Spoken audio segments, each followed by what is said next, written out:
चरणन में करी प्रणाम राम जी। हमारे बक्सर बना दिहनी धाम राम जी।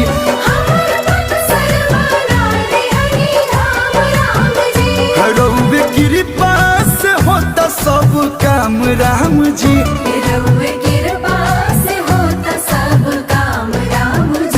हमारे बक्सर बना दिहनी धाम राम जी।